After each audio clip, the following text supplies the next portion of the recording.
All right, welcome everybody to the Lakers Legacy Podcast, where when it comes to the Lakers offseason, for the most part, the dust has settled. Now, has the trust settled?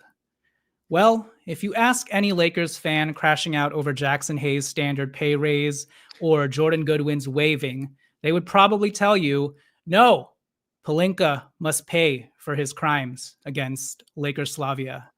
So, dust the process, I guess. But such is bipolar schizophrenic life in Lakers Nation. I'm your host, Jonathan Hernandez, and today I am joined by longtime friend of the podcast, host and creator of the Late Night Lake Show podcast. You know him on X as Mr. Ricky Spanish, Mr. Ricky Barnes. Ricky, how's the summer been treating you? Thanks for hopping back on the show as we somehow close out July already. Doing good, Jay. Thank you for having me back, man. Yeah, the summer flew by. It was good. It was good to kind of take a exhale. It was an early summer for us, which nobody was expecting, but it was good. Got to recover, recuperate, and have my financial situations recover since that Minnesota Game 4 game in Minnesota. So now that we're back, baby. Happy to be on. Hey, Ricky, can you believe we are here? The Luka Doncic era. Where the hell is Anthony Davis, bro? The last time I had you on, we were debating Dalton Connect versus Austin Reeves. Burn the tape. Yeah. We have a lot of tape to burn, you and I. But we are far from, somehow Dalton Connect is still on this team, by the way. How much longer? We shall see. But really quickly, I mean, so in this episode, let me just lay it out for the fans before Ricky and I catch up a little bit.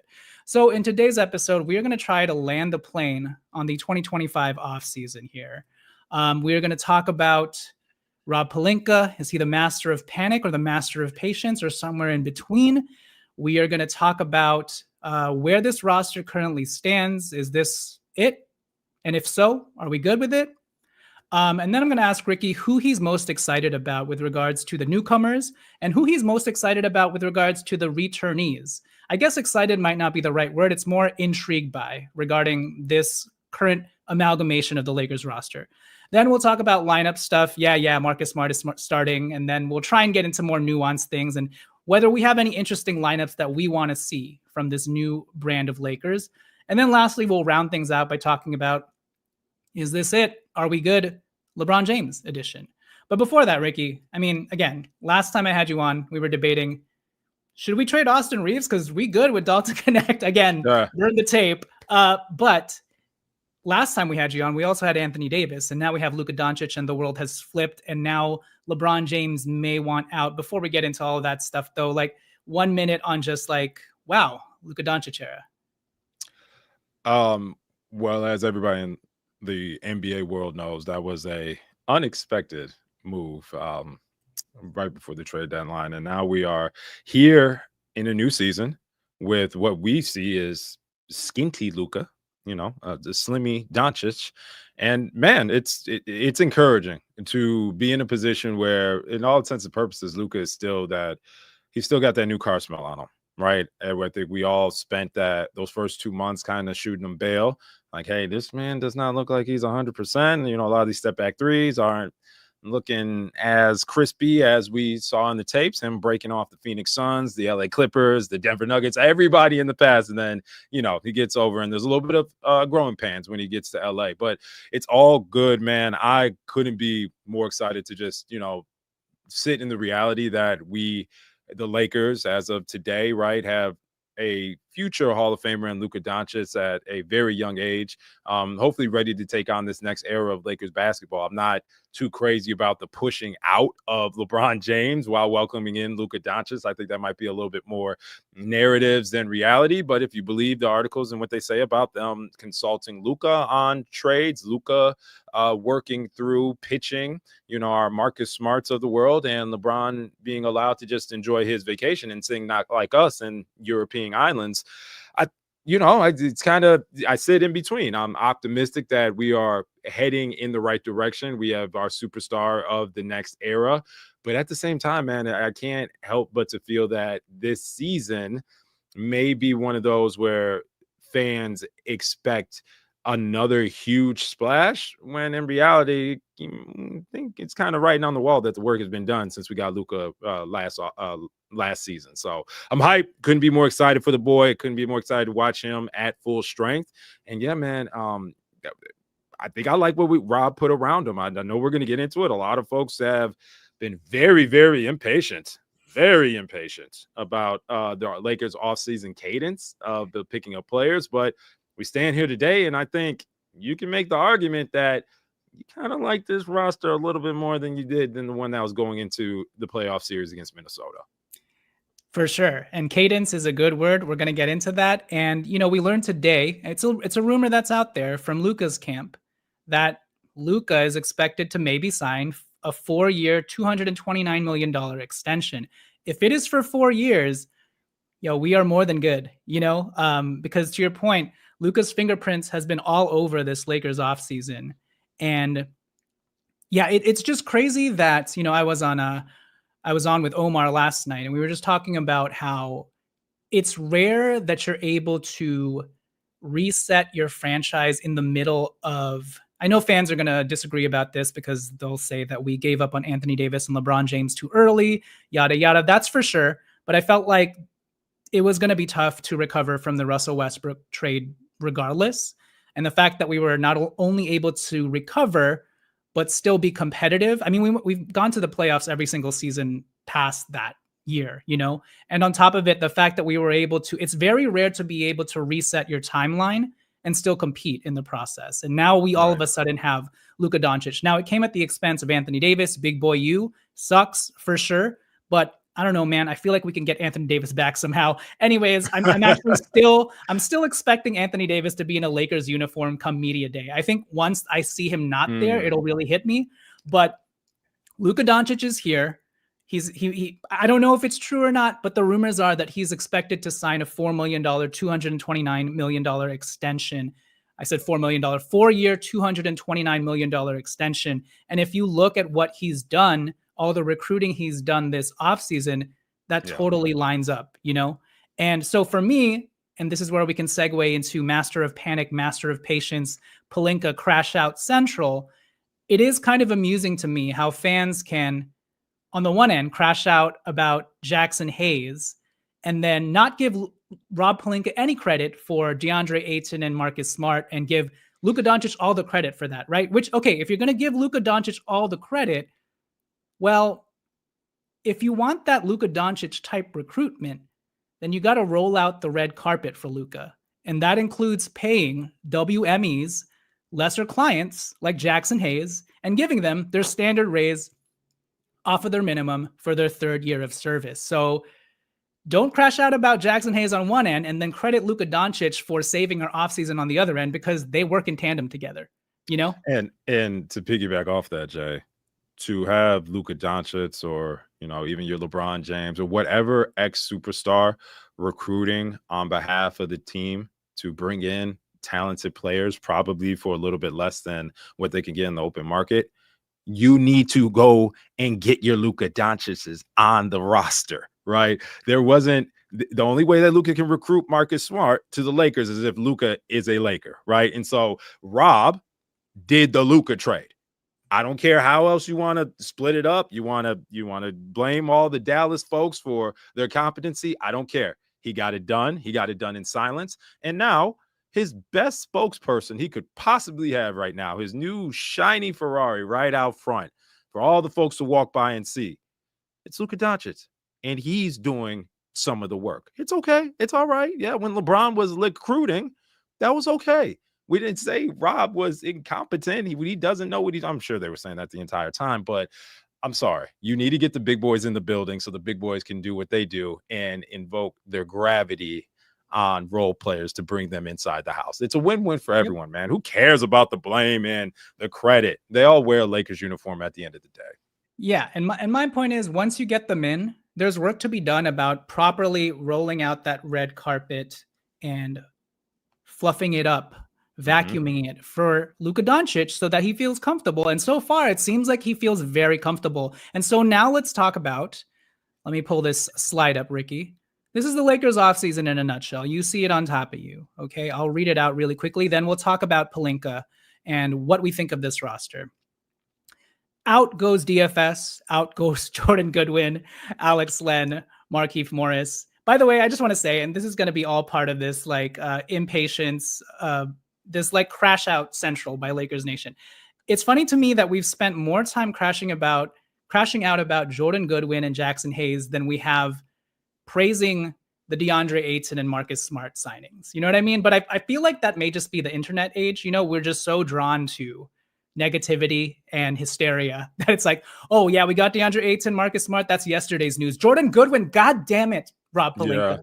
But anyways, can folks read? I think it's the first part. You look at the in, you look at the out, and somebody's supposed to tell me that I'm supposed to be upset about the outcome.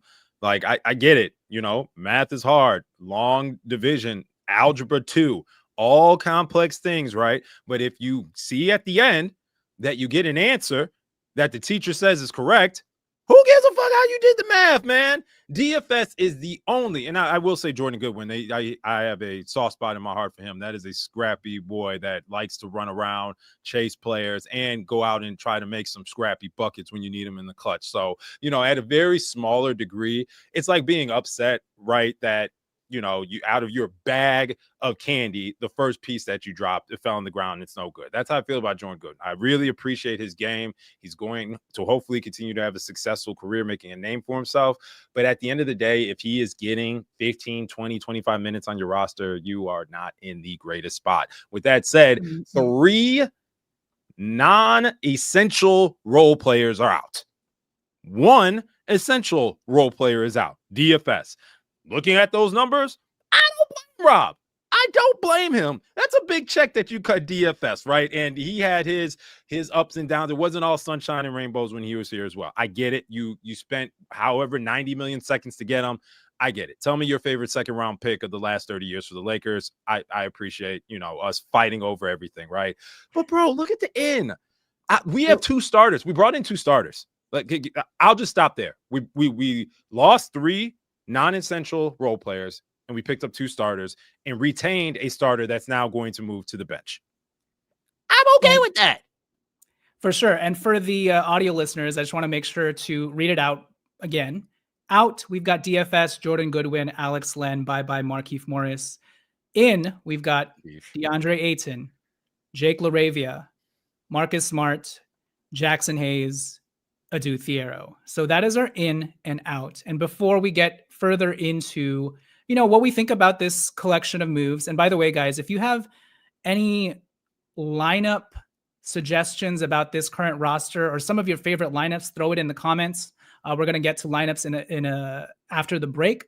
But yeah, this is the in, this is the out. Before we get into specifics of what we like, what we didn't like, etc., let's go back to Rob Pelinka, master of panic, master of patience. Mm-hmm.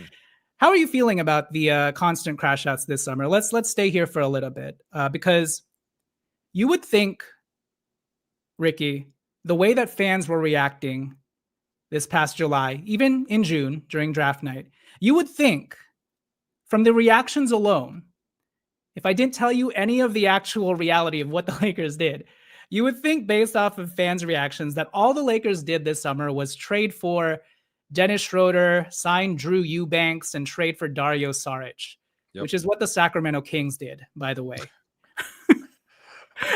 But that is clearly, as you see the in, that is clearly not the reality of how our offseason went. But if you were on the timeline from June 22nd all the way till even this past Monday when Jordan Goodwin got cut, you would think that all we ended up with was Dennis Schroeder, Drew Eubanks, and Dario Saric, and not DeAndre Ayton, Jake LaRavia, Marcus Smart, Adu Thiero, et cetera, et cetera.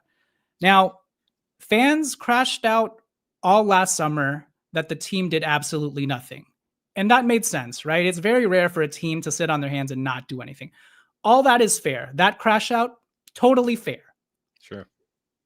But do you remember what happened after we did nothing except sign JJ Redick as our new head coach? Because fans back then were saying the wait and see approach is not going to work. It's never going to work. The team's going to suck because we did nothing. We're going to lose leverage by the trade deadline because we're going to look desperate. We're going to have to end up paying more. Do you know what ended up happening, Ricky? We ended up starting the season off by mid-November in third place with the same goddamn roster. Yeah, The only major change was JJ Redick as our head coach. And then even by the time we traded for DFS, the Lakers were still fourth place in the West. So what happened to all of the wait and see approach is not going to work. This team is going to suck too much. We're going to lose all of our leverage. Did we end up losing all of our leverage when DFS's trade value went down from D'Angelo Russell and 2029 first to 3 seconds? No, it went down. The price went down. And then you know what happens from there. We get Luka Doncic on a discount. So I guess when you put things into perspective of, yes, it's fair that fans were crashing out last summer because they did nothing.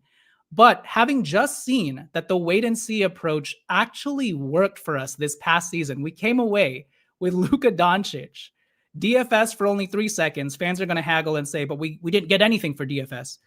Yes, we did. DeAndre Ayton, Jake LaRavia, and Marcus Smart. That's what happened. That's the, in and outs of it all.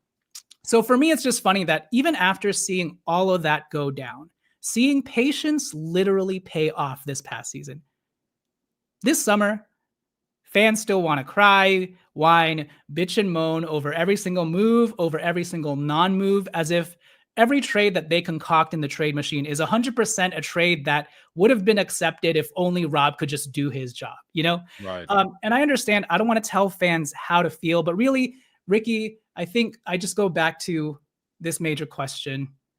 Are we just getting too old, you and me?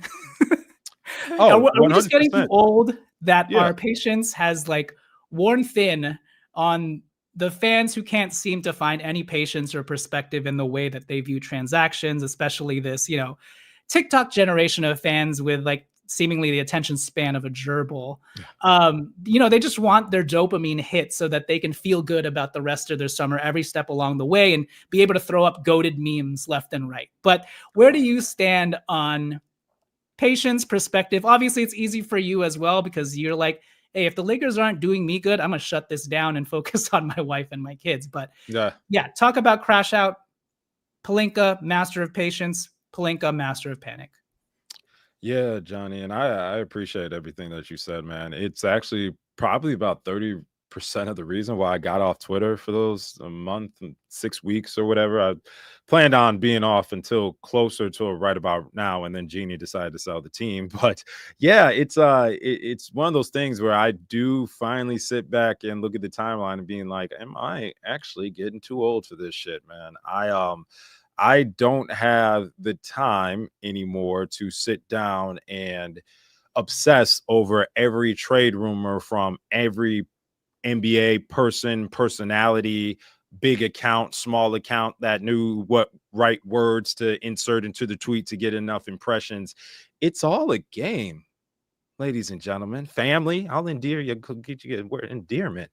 It's all a game, man. This offseason, NBA rumors, it's the greatest show in the world, man. They always talk about how the offseason is just as exciting as the regular season. Well, I know why. It's usually not because of the actual transactions, but all the rumors leading up to it, right? And I think, to your point, we have gotten to a point now where if the best possible outcome that everyone agrees is the best possible outcome as far as acquiring a trade or getting rid of a player, if that doesn't happen, the person in charge is a failure. And it's kind of, I don't have the energy for that anymore, man. I got a lot of stuff that I like to figure out. And honestly, it was a little refreshing for a couple of reasons. I think the main one, as far as Rob, right? How many transactions has Rob made that you were like, I knew it, I guessed that one, I saw it coming from a mile away? Rob, you not fooling nobody, just as we all predicted.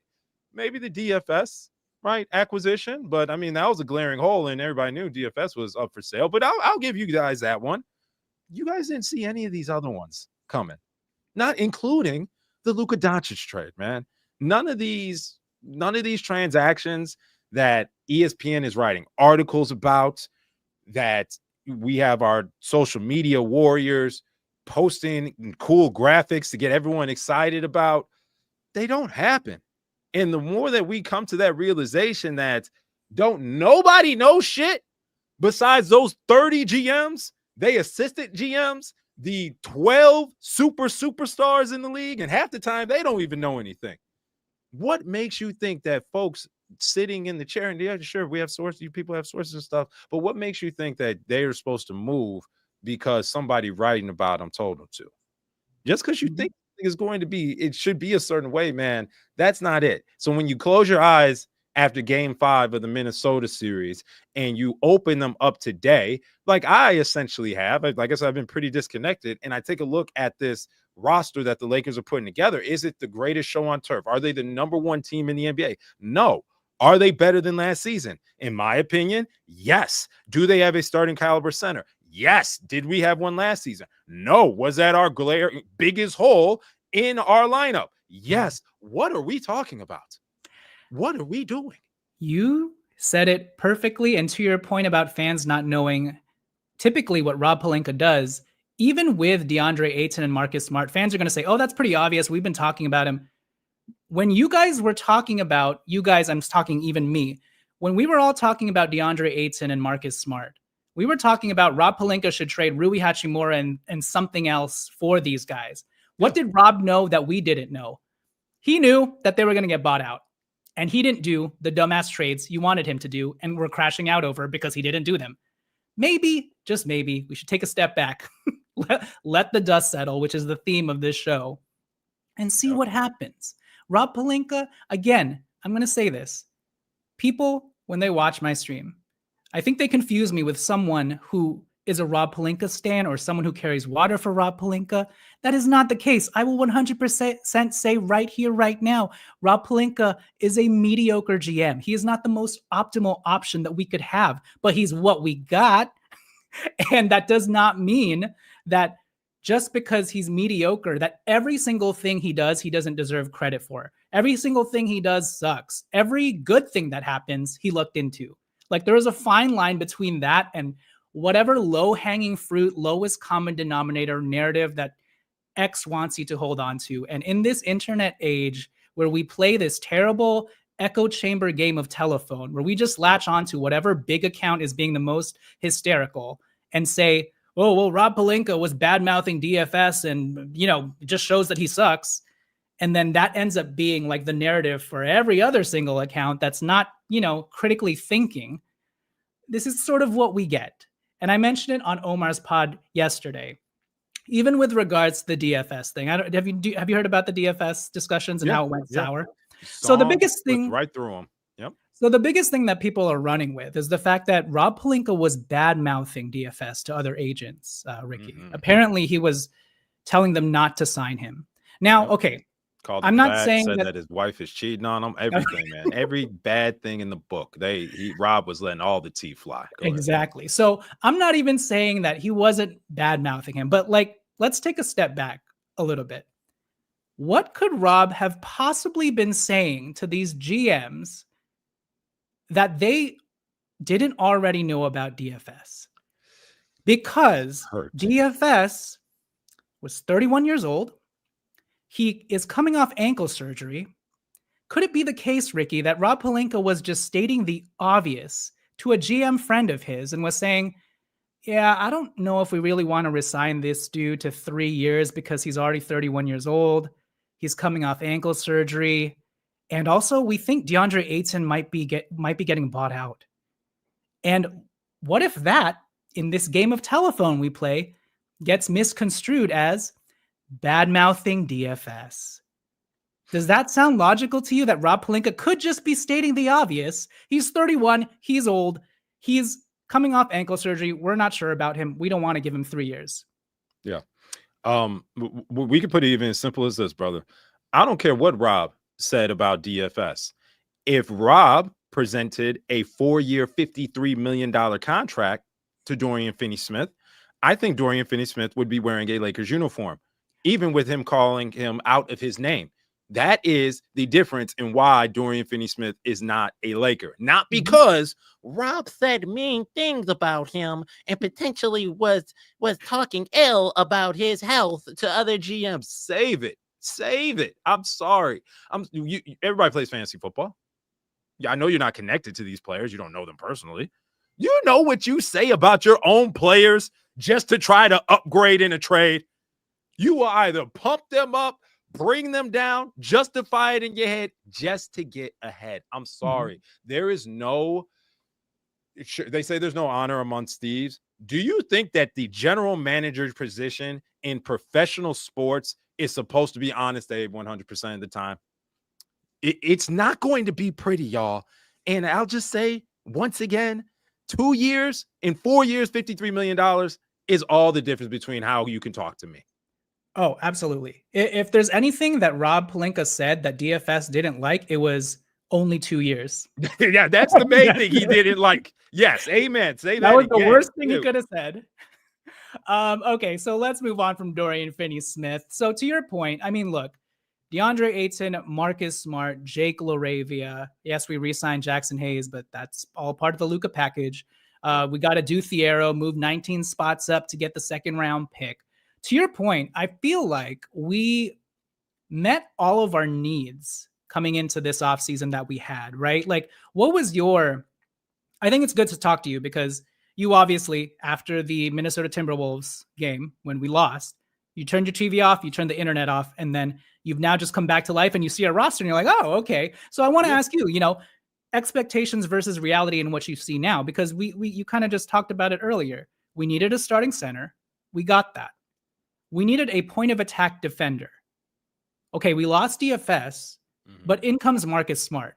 We got, obviously there are caveats attached to him, mainly injuries, health, deterioration, etc. But he has a chip on his shoulder coming into this year. And for all intents and purposes, we got one of the best point of attack defenders in NBA history, even if you want to handicap him and say he's only going to be 70% of himself. That's fine. We got a point of attack defender, and DFS is also the same age as Marcus Smart, and he's coming off of ankle surgery, right? And I guess the only thing that we didn't necessarily fulfill is that, like, we didn't get another 6'7", 6'8", 3-and-D wing.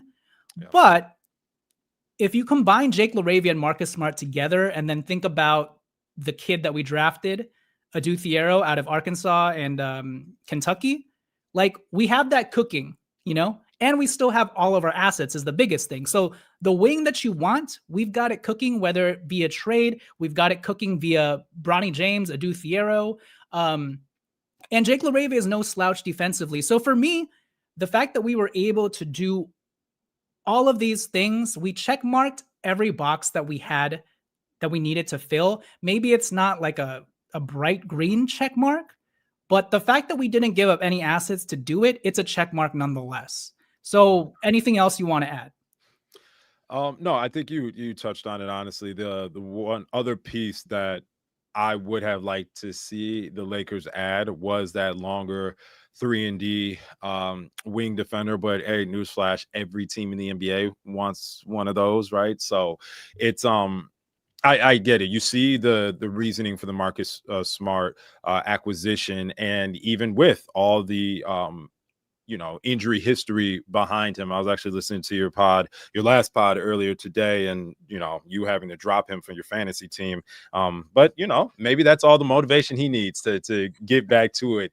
Man, I will say this, and grandson wasn't my favorite rotation player in the world, but it'd be nice to have a Max Christie on the roster right now, right?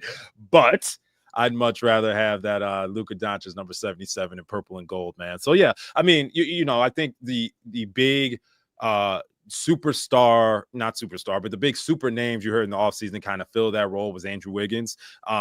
Andrew Wiggins is employed by the Miami Heat. I knew in no scenario on this planet where the Lakers going to win or be even in a trade with the Pat Riley McScrooge McDuffs. He's just not at that point in his GM, president of basketball operations career where I feel comfortable that he wants to do fair business with the Lakers organization. So that might be a personal problem with me, but I just didn't see it happening. So then you go down the list of, okay, who are the poor man's versions of that? Again, for personal reasons, I knew Ayo Dosunmu was not leaving Chicago. He is a Chicago kid drafted by the Chicago Bulls. That's all the Bulls need to just hold on to, sell those extra tickets, and justify being awful and not picking up any draft compensation for him as they go into another year of basketball purgatory in the East. After that, bro, of course, there was the names that you started floating around, but I can't be mad at the end of the day getting Marcus Smart and having him fill that role. I am very curious about Jake Lavinia. How am I saying his name? I always butcher his Laravia. Laravia. I said Lavinia. Laravia, Jake Laravia, and seeing what he could do, right? He's a longer, athletic player. Definitely seems like he's comfortable trying to put the ball in the basket. Now it's like, all right, well, what can you do on the defensive end, my brother? Can you be competent and match those similar size ball handlers that you will be up against as you get out there on the court? So I'm cautiously optimistic that the Lakers did kind of fill that void, which wasn't as obvious as the center, which wasn't as drastically needed as a starting center position, but nonetheless was, something that they had to address. So I think you can package those acquisitions up and say we could see the prototype of filling that hole. We're just going to have to see it when we get on the court. For sure. And so I think you segued us perfectly into who is the player, the newest acquisition that we got this incoming season that you're sort of most intrigued by. So we're looking at Jake Laravia, DeAndre Ayton, Marcus Smart, Adu Thiero. So those are the new guys that have come in who, for whatever reason you want to use or whatever justification you want to use, it could be as hipster as you want, it could be as obvious as you want. Who intrigues you the most and why? Yeah. Hey, D. Ayton, dominating. Let me holler at you real quick. Big dog. You are now a Los Angeles Laker, sir. Once drafted by the Phoenix Suns and a NBA Finals appearing starting center, then exiled to Portland to die, and now find yourself on the path to redemption with Luka Doncic and LeBron James. Brother, a big hole has been left by Anthony Marshawn Davis Jr. I'm not asking you to be that defensive demon that we were so accustomed to seeing ADB. I'm not asking you to put up 25 and 12 like we expected AD to be. But you know what I expect your big ass to do? Get these rebounds, take up space, and put the ball in the basket the most efficient way you know possible. I look forward to learning about your post game. I look forward to learning about how you are on the defensive end when shit gets a little scrappy down there, right? But let it not be lost on you, Mr. Ayton. I'm on that ass all season. Big boy you has a hole to fill. And if you cannot fill it, you will be hearing about it.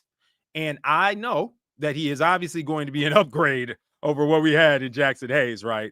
But that's not enough.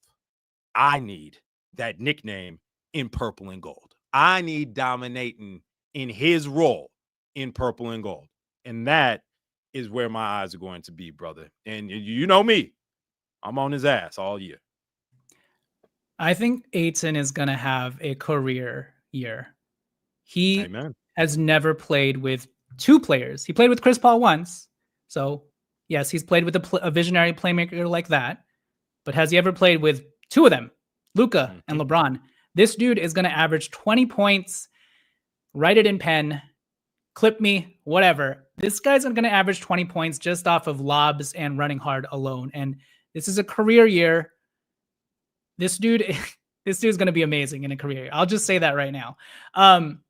So good call on DeAndre Ayton, because yes, we fulfilled our starting center need, our desperate need, especially in AD's absence. And it's weird because I was talking to Omar last night and I've been looking at a lot of DeAndre Ayton tape, both offensively and defensively. Yep. And I kid you not, I guess you could say this about nearly every player, but not when it comes in this type of body, with this type of physique, with this type of talent. I've never seen a player like DeAndre Ayton where you can legitimately say, if he's trying, he looks like he could be one of the best big men on both ends of the floor. If he decides to do it. The biggest question is whether he's on that night or not, you know? So yeah, DeAndre Ayton is a good one to be intrigued by, because I think the Lakers' ceiling will rise and fall depending. I'm obviously it's going to rise and fall depending on how Luka looks, but outside of Luka, it's going to rise and fall on what DeAndre Ayton does and who he decides to be, the type of center he decides to be. So, sorry, last thing, Johnny, you look around, man.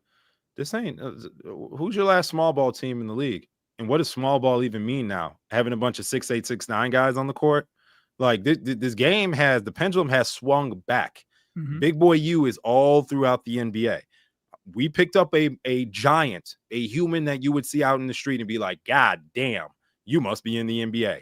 We have to continue to have these big bodies on our roster if we expect that we are going to compete against the Denvers in the West. I mean, hell, our defending champs, OKC, they put out 2 7-footers every night, right? This was a non-negotiable. So to your point, the Lakers' success, yeah, we got our stars, but we got knocked out the playoffs because we were too damn small. There's a lot riding on this Ayton pickup. And I don't want to downplay the fact that I know he's gone through a lot. His name is kind of needs a lot of rehabilitation, but DeAndre Ayton is a star. He's 26 years old. He's going into his prime. This is a former #1 pick not too long ago. So keep him in. Like, I'm not ruling out the scenario. Now, I don't know if I want DeAndre Ayton on his next contract that he signs with the Lakers, because he had 25 and 12 this season and the Lakers have to sign him to $30 million. Then I'm not sure. But I'm not ruling out the possibility that once LeBron James leaves, it's the DeAndre Ayton and Luka Doncic 2-man show, you know? So anyways, I think for me, since you said DeAndre Ayton, I'm most intrigued by Jake LaRavia, just because I think the ceiling of this season rests on Ayton's shoulders, massively sculpted shoulders.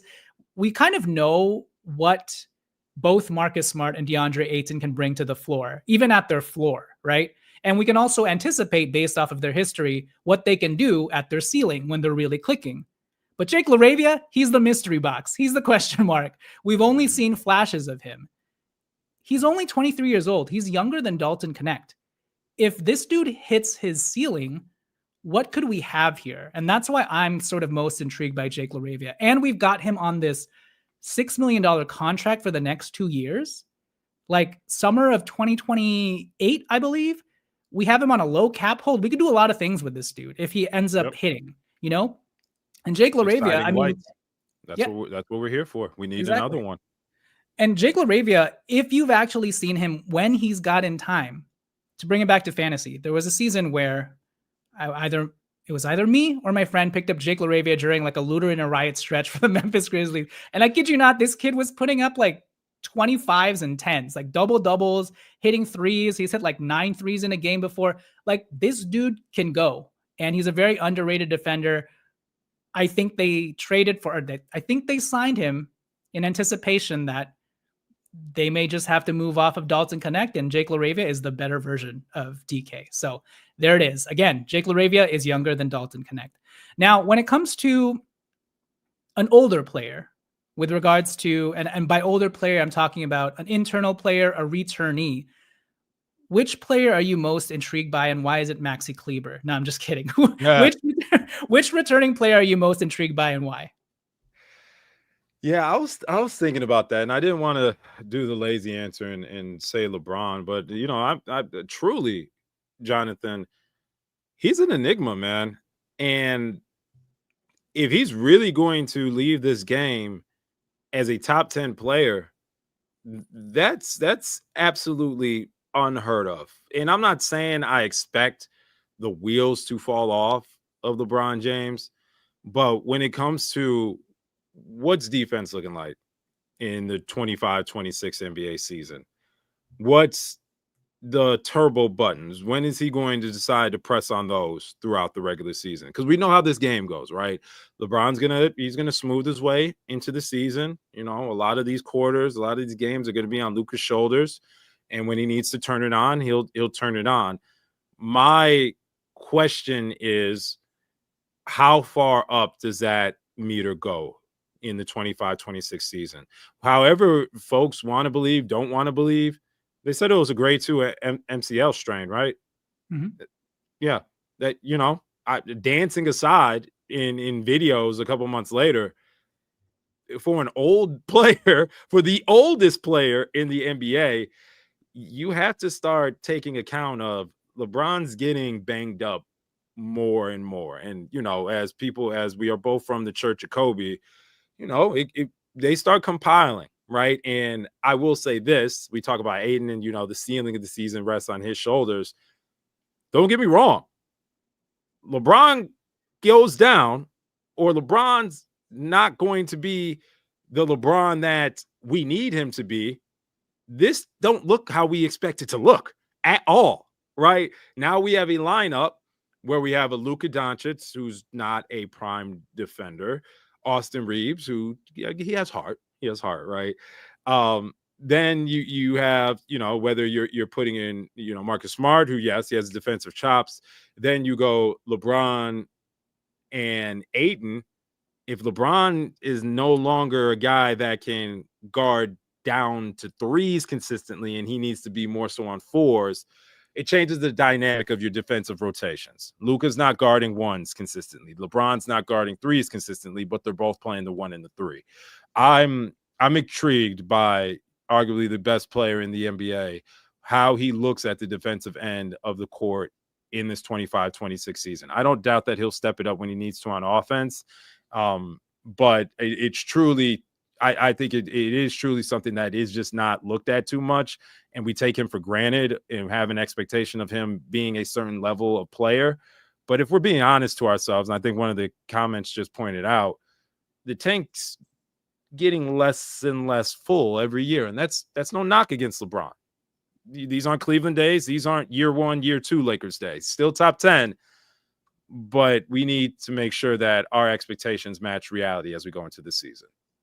Absolutely. And I know, fans might say that's the low hanging or the LeBron hanging fruit that you just took there. But it's honestly probably, I said the season's going to rise and fall on DeAndre Ayton's shoulders, but it's also just going to rise and fall on what LeBron decides to do, because even apart from how he looks physically, how he's able to sustain himself physically, I'm actually more worried about the mental aspect of things. And we'll get to this when we get to LeBron, because how locked in is LeBron James actually with a bunch of TikTok generation kids and his own son?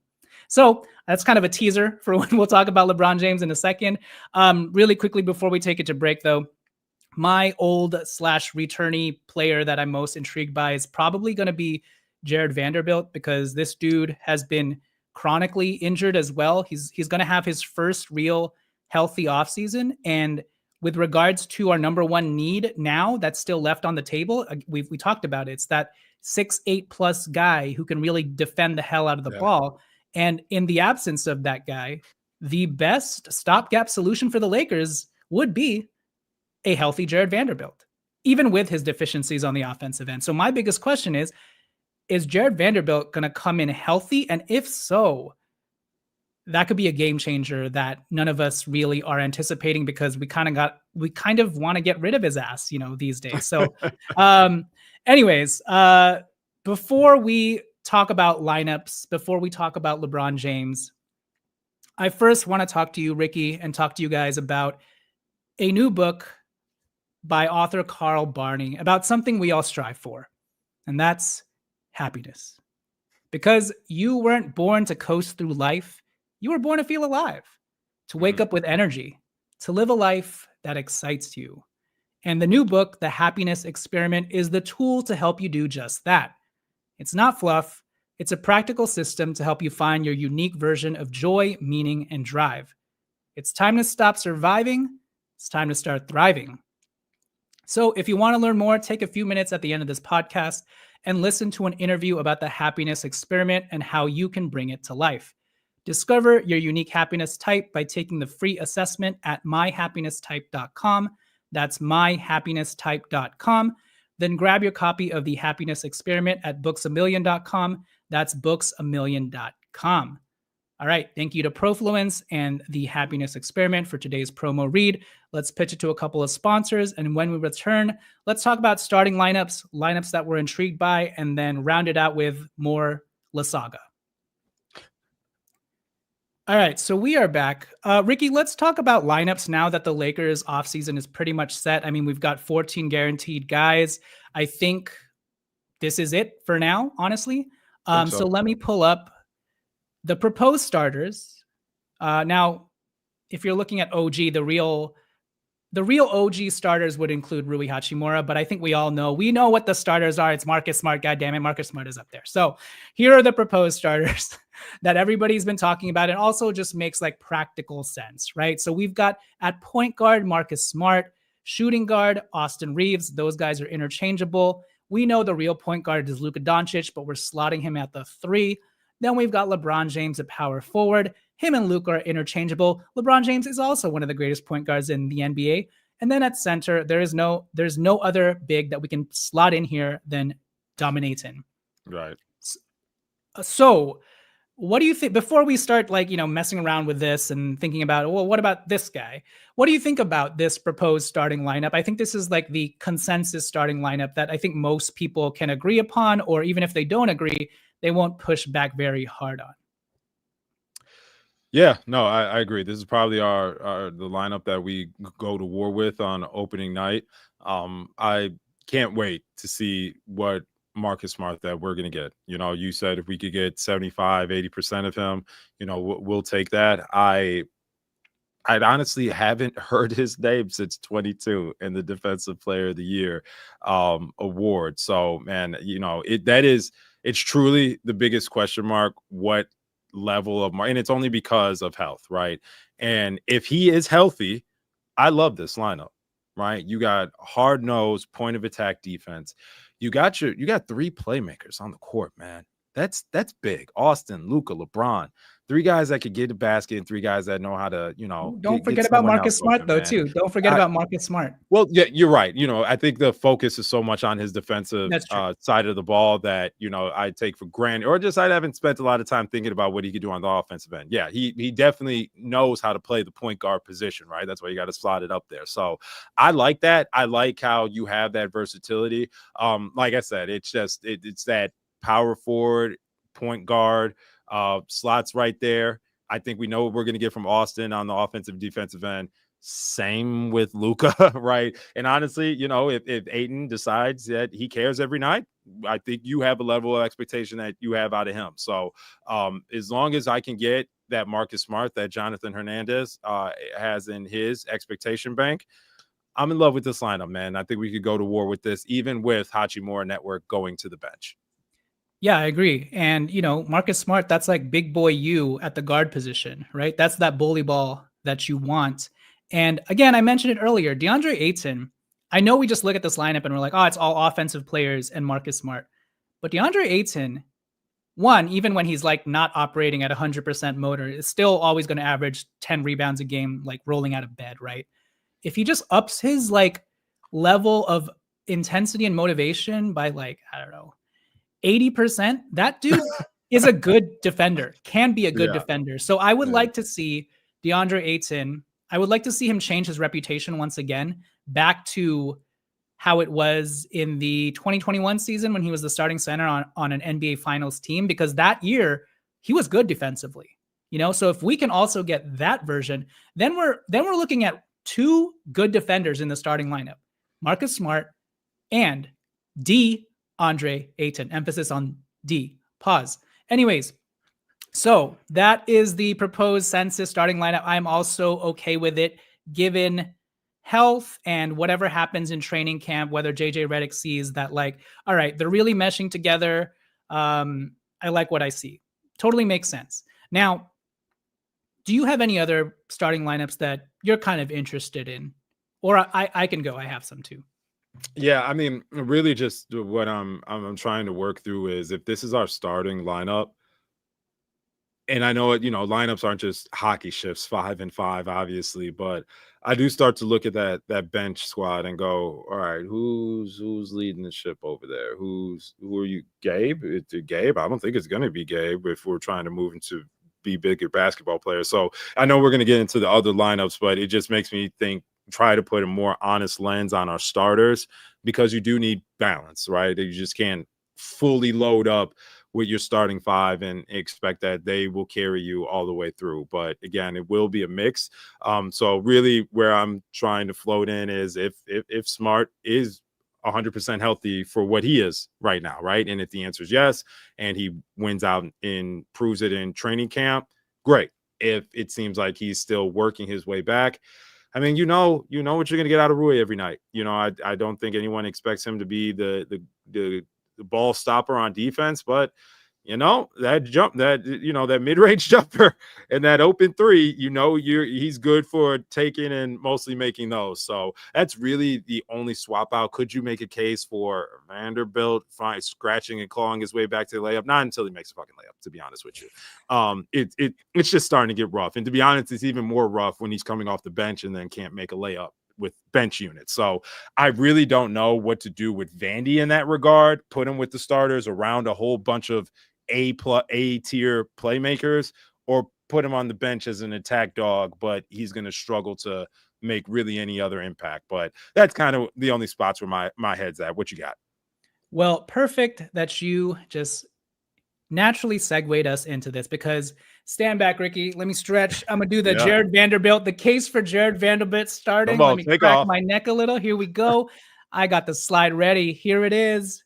Starting lineup: point guard, Luka Doncic; shooting guard, Austin Reeves; power forward, LeBron James; center, DeAndre Ayton; small forward, Vando's vault. So here's why. And there's a lot of caveats to this. Like, I'm not saying like I would prefer this lineup. I'm just saying, if in training camp, Vando's looking the healthiest he's ever looked since he got to the team, and he's absolutely kicking ass, if that's been confirmed for us, I would start that dude, because it's been statistically verified that when Vando is surrounded by 4 other offensive players, now I know he had AD, but again, DeAndre Ayton can be AD Dollar Tree light if he wants to be, It has been statistically verified that when Jared Vanderbilt is healthy and is surrounded by 4 other offensive players, he is usually in the top 5-man net rating lineups of the Lakers. Okay? And so if it's been verified, or no, if it's been verified, I keep saying verified. If it so happens to be the case that in training camp he is looking healthy, I would not hesitate to put him in the starting lineup, because you mentioned it as well. The boy needs help offensively, and if you can surround him with 4 other offensive players, it's going to be fine. He just needs to do one job, and that's defend at the point of attack, cause havoc.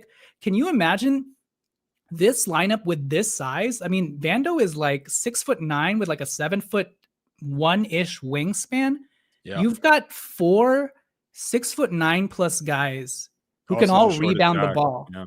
Austin Reeves is your smallest player, but LeBron, DeAndre Ayton, and Jared Vanderbilt can move very well for their size. Obviously, Luka can move well for his size, but we kind of know his, type of a slow-mo matrix kind of game, But Vando, LeBron, and Ayton, when they are on, those are scary dudes on the court with that type of length, that type of muscle, that type of athleticism. So, and I also kind of want to limit. I mean, I feel like Vando starting does not mean he's going to get 25 minutes a night. In fact, it might just mean he gets 20, Yeah. So first one to the bench.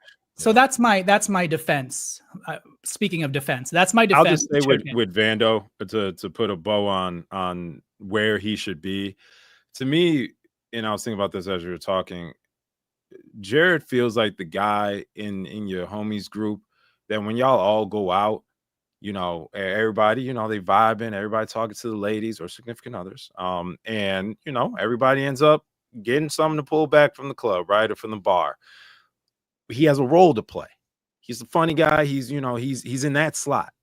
But when you need Jared to now be the main guy, and now he's the one that's pulling in the girl group from across the bar and bringing them over to the guy group, it don't look the same. It don't feel the same. And that's how I feel about Jared Vanderbilt, the bench player coming off the bench. I don't know what it is, but when he's not out there with a bunch of bad bitches, it don't look right. To your point, when he's not out there with a bunch of scorers, the whole attack dog off the leash running around like the angry chihuahua, now it looks annoying when it's just on the defensive end and he's clanking layups. I don't expect him to shoot when he's out there with LeBron, Austin, Ayton, and Reeves. I don't expect him to sniff the basketball on the offensive end unless he goes for a steal and then picks it up at half court and waits for somebody else to come get it. So I hear you 100% on why Jared may be better suited for the starters, but I can't help but to think then, well, damn, brother, if you're only good around a bunch of other players and you can't hold it down when you got to, potentially raise up your game, how good are you? But, it's basketball and you can mess around with lineups how you want. So it's a good question. And I think this really boils down to the simplest thing. And is Jared Vanderbilt going to be healthy or not? Because a healthy Jared Vanderbilt is probably not going to shy away from contact at the rim, So that's the biggest question. And again, I have heavily caveated this slotting with if in training camp it's the case and JJ Redick sees it with his own eyes, goddamn, this dude is back. Yeah. That's the only way I could see this happening. Now, to your point about the bench depth and the line change, obviously we don't do line changes in basketball, not too often. Yeah. But if we had to, given the depth that we've compiled, we can do it, Ricky. And so here's a version of what our bench depth now looks like. We've got Marcus Smart potentially. Now, realistically, I know Gabe Vincent's going to play because he's the teacher's pet. Like JJ Redick loves him, I understand, but eventually he's not going to be here. Yep. So our bench depth looks like this. Like it looks very competent to me. Marcus Smart at point guard, Dalton Knecht at shooting guard. Dalton Knecht's another guy who he's kind of like Vando, but on the offensive end. If you surround him with good defensive players and active players, like he elevates his game as well. And him on his own, he kind of just spaces the floor for everybody else too, right? And if he doesn't need to dribble the ball and he's got other people doing that for him, all of a sudden Dalton Knecht goes back to potentially being a guy who can get you 25 to 30 on any given night if he gets hot, right? So Marcus Smart at point guard, Dalton Knecht at shooting guard, Jake LaRavia at small forward. You got Rui or Vando at power forward, depending on who's starting or who's not. And then at center, you've got Jackson Hayes or Christian Koloko.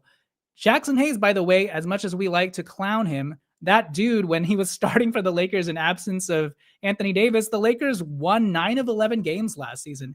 Now, I know he faltered in the playoffs, but in the regular season, he did an adequate job as the starting center. Now, as the backup bench big, I don't know, man. Our bench depth looks way better this year. What do you think? I like it. I will say it does look improved. I can't help but to look at this, though. I think your boy, your click to pick, Lavarnia, like I said, I'm not as familiar with his game. I know he can go out and get a bucket, shoot. He shot, plus 40% from 3 last season. That's encouraging. If that is what we're getting, to me, in my mind, the second unit looks a lot different. But I kind of look at it as of right now with Marcus Smart and 4 guys that need the ball passed to him. I think Dalton's a catch and shoot guy, or a catch and drive guy. Like I said, with Lavarnia, we'll put him to the side.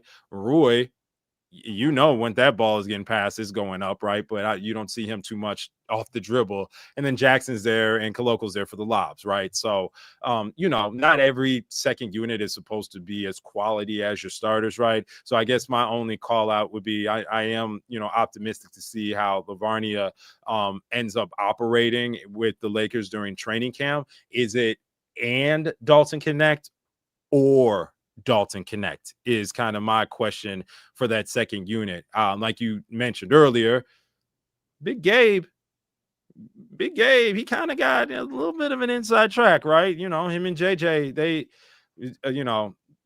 got that 3-point shooting kind of connection with each other. I wish it would be a little bit more on Gabe's side, but regardless, man, I do think that there will be a spot for Gabe until he is off the roster. And that's just a little bit less out of what makes the best basketball sense and a little bit more on like respect and connection. That matters as much as on paper fit too. So I do expect the older statesmen, the guys who've been around, like your Connects like your Vincents, to probably be somewhere in this lineup. And if that's the case, it's probably Dalton or Lavarnia getting some of that 2-3 minutes.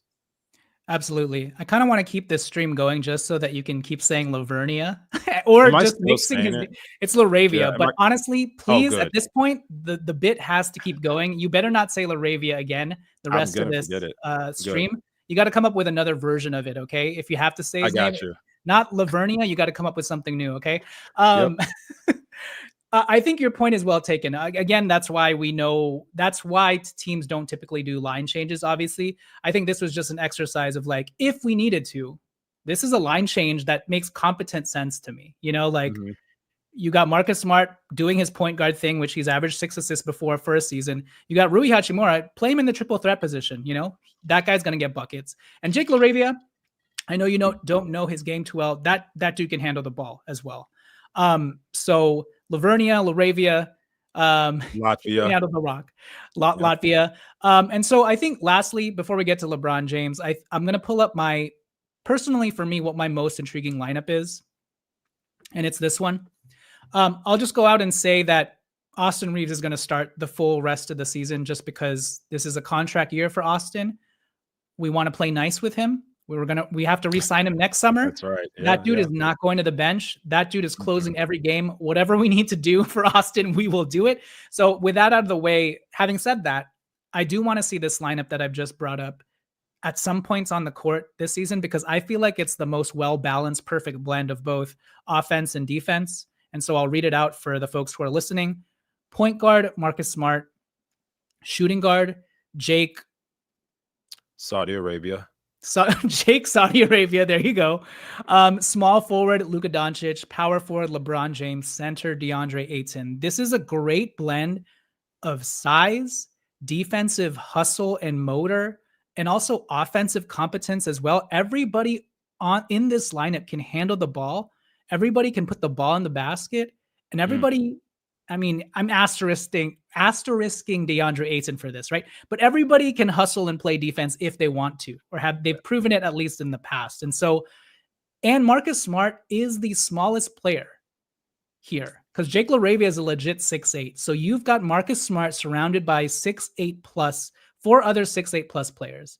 And so I'm very intrigued by this lineup, and I'm pretty sure we're going to see it at some point in the season.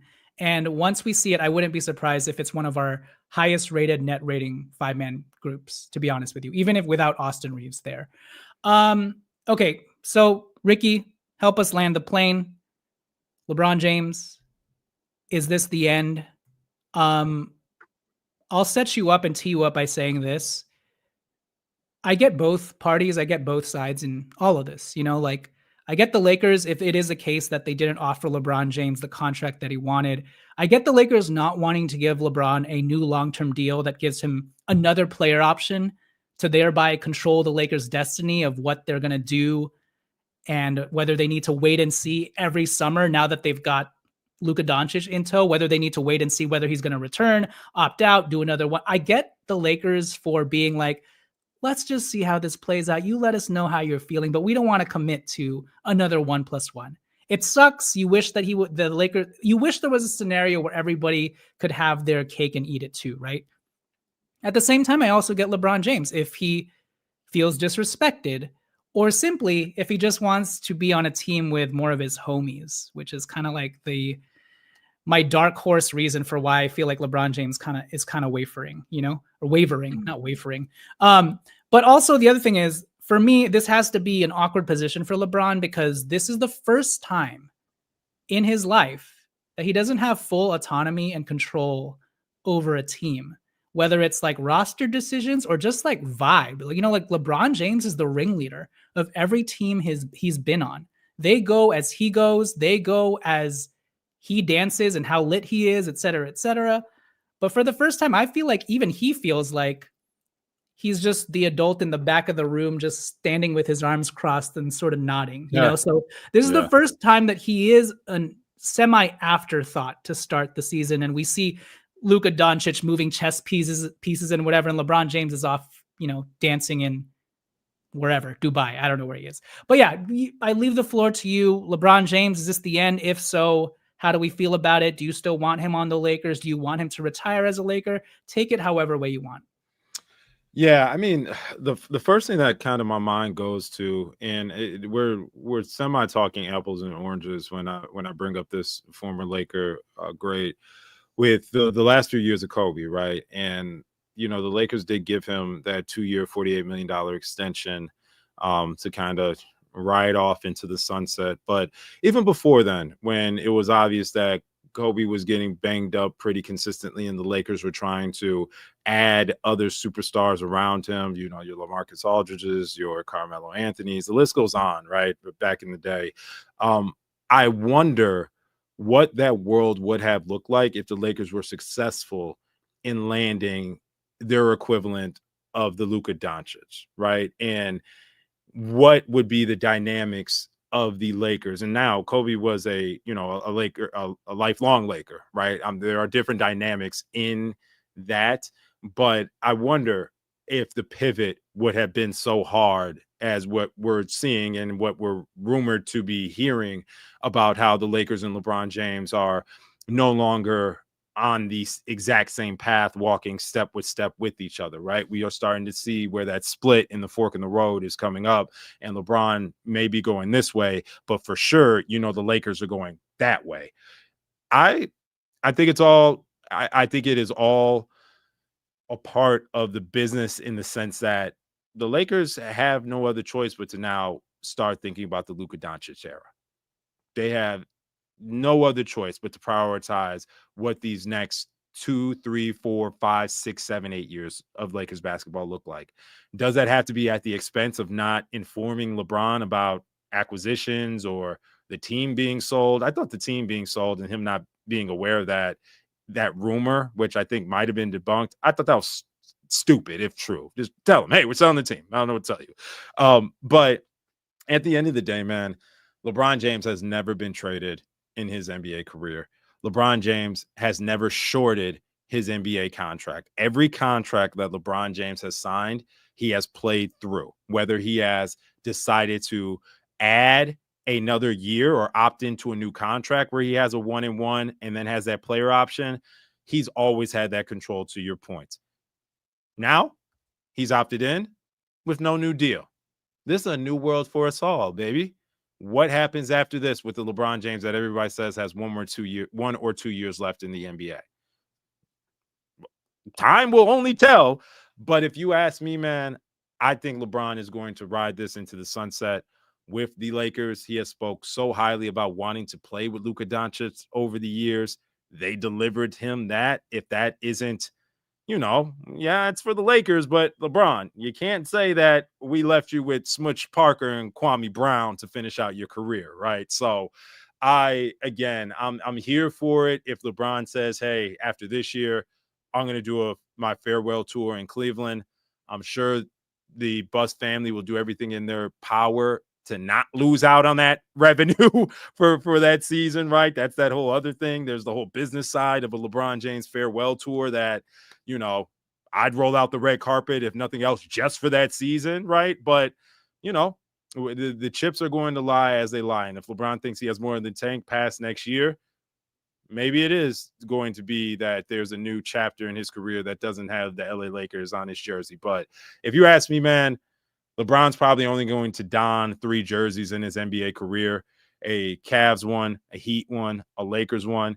And if it's not a Lakers one after the 25-26 season, I think he's going back to Cleveland to say goodbye to the league 1 year. And I think if anybody is allowed to have a farewell tour with their hometown team, it's LeBron James. So no hard feelings on my end. Best of luck to you, King. But if I had to bet money, he's hanging it up with the purple and gold. I absolutely hope so. And that's a good comparison that you brought up with regards to, I wonder what this would have looked like if Kobe's exit with the Lakers would have looked a little more contentious if, let's say, we had drafted like Jason Tatum before we had to re-sign him, to another contract. Yeah. It's like, yeah, Kobe. I think they still absolutely would have given him that contract, but they would have started building the team out to center around a Jason Tatum-like player if that player existed when Kobe Bryant was on his way out. Because you're right, if we copy and pasted Kobe's scenario with LeBron right now, obviously there are huge differences because Kobe was coming off of an Achilles injury. LeBron is still like a top 10 player. But even pushing those to the side, it's like, what if LeBron James was on a team where it was all Bronny James's and clearly It's like, I got to go, but we're not at that stage. And to your point, if LeBron wants to win, given his current situation, I can't see another scenario in the league out there that you can't arguably pit against the Lakers and say, I think the Lakers have a puncher's chance, and you can argue the Lakers have a better core. You're talking about Austin Reeves, DeAndre Ayton, Marcus Smart, Rui Hachimura, and you just add LeBron James to that? Find me another team around the league that if LeBron James goes to that team and you know that we're going to have to take back players for his big ass salary, so that team's going to be a little gutted, that team is 100% better than the Lakers. So I think we are just kind of along for the ride right now, Ricky, with regards to LeBron's sort of like light at the end of the tunnel existential wrestling. And we're going to have to let him wrestle through that because this is a weird time for him. And I think he's going to wake up come training camp and be like, all right, I'm good. Luka's here. DeAndre's here. Smart's here. Let's do this, So I think this is just all part of the off-season musings, off-season wrestlings that will naturally happen for a player as unique and unicorny as LeBron James, because no one has ever been at his level at this age, undergoing some of the weirdest circumstances that any NBA player has ever had to go through, where he's like, do I still want to play basketball with my son? Maybe not. It's like, right. Nobody else has to ask those questions for himself. But yeah, with that said, Ricky, thank you so much for hopping on. We have gone on much longer than I anticipated, as usual, but it was always a good time. Please let the good folks where they can find you at, and take us out. Appreciate you, Jay. Yeah, man, it's good to be back in the saddle. You can follow me at Mr. Ricky Spanish. You can follow the brand at Late Night Lakers. Tune into the Late Night Lake Show podcast. We will be rolling out with new episodes starting on Tuesday. We're recording on Mondays to start this season. You will be finding Jonathan over there. He kind of has no choice. He comes on a few times a year. So we're excited to have on all of our guests this upcoming season, man, to provide y'all that hashtag good content. The tank is back on full. Can't wait to share it with you guys.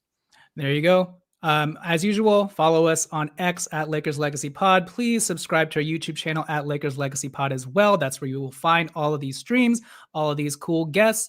And subscribe and download, but subscribe to all of the podcast stuff, Spotify, Apple Podcasts, et cetera, patreon.com/the Lakers Legacy Podcast if you enjoy my work. And with that said, this has been Jonathan Hernandez. This has been Ricky Barnes, Mr. Ricky Spanish on X. This has been the Lakers Legacy Podcast, and we will catch you guys next time. Peace. Peace.